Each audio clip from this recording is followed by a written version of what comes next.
நான் இன்று அங்கன்வாடி பெண்மணிகளை சந்தித்தேன். அவர்கள் பல்வேறு வேலைகளை செய்து வருகிறார்கள். தேசத்தையே நடத்துகிறார்கள். நாள் முழுவதும் வேலை செய்து கொண்டே இருக்கிறார்கள்.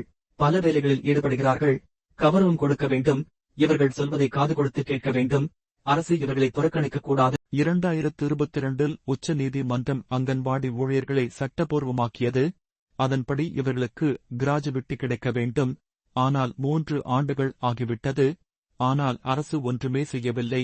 உச்ச நீதிமன்றத்தின் கட்டளையை மதிக்கவில்லை. இவர்களுக்கு கிராஜுவிட்டி கிடைக்கவில்லை.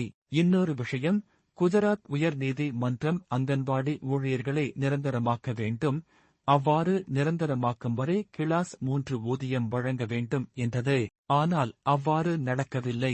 இது குறித்து காங்கிரஸ் நாடாளுமன்றத்தில் பிரச்சினை எழுப்ப வேண்டும். பால் விகாஸ் என்கிறார்கள். ஆனால் என்ன வளர்ச்சி அடைந்து உள்ளது?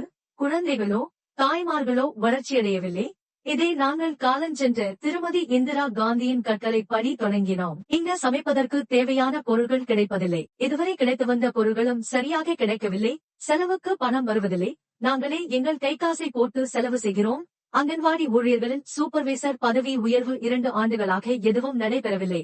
எந்த பலன்களையும் தராமல் நிறைய வேலை வாங்கிக் கொண்டு அவர்கள் பாராட்டு பெறுகிறார்கள். சரி, இப்போது உங்களுக்கு தேவையானது என்னென்ன? அங்கன்வாடி ஊழியர்கள் நிரந்தரமாக்கப்பட வேண்டும். போனஸ், கிராஜுவிட்டி கிடைக்க வேண்டும். ஊட்டச்சத்து குறித்து பேச வேண்டும். இதற்காக 2017 ஒரு குழந்தைக்கு 8 ரூபாய் கொடுத்து வந்தார்கள். இப்போது 2025 ஆகிவிட்டது. விலைவாசி ஏறிவிட்டது. இன்னமும் அதிகரித்து வருகிறது. அதை இன்னமும் அதிகரிக்கவில்லை. குழந்தைகளுக்கு ஊட்டச்சத்து அதிகம் கிடைக்கவில்லை. அவ்வாறு கிடைத்தால் இப்போது குழந்தைகள் ஊட்டச்சத்து குறைபாடோடு இருக்க மாட்டார்கள். இது தேசத்துக்கே ஆபத்தான விஷயம். காங்கிரஸ் கட்சிக்கு நன்றி கூற வேண்டும். அவர்கள் ஆட்சியில் இருந்தபோது அங்கன்வாடிக்காக நிறைய செய்தார்கள். 3000 ரூபாய் கிடைத்து வந்தது. அதுவும் பட்ஜெட்டில் இடம்பெற்று வந்தது. இந்த 10 ஆண்டு காலமாக பட்ஜெட் வெளிவரும்போதெல்லாம் ஏதாவது அறிவிப்பு வரும் என்று காத்திருக்கிறோம். ஆனால் எதுவுமே வரவில்லை. ஏமாற்றம்தான் மிஞ்சியுள்ளது.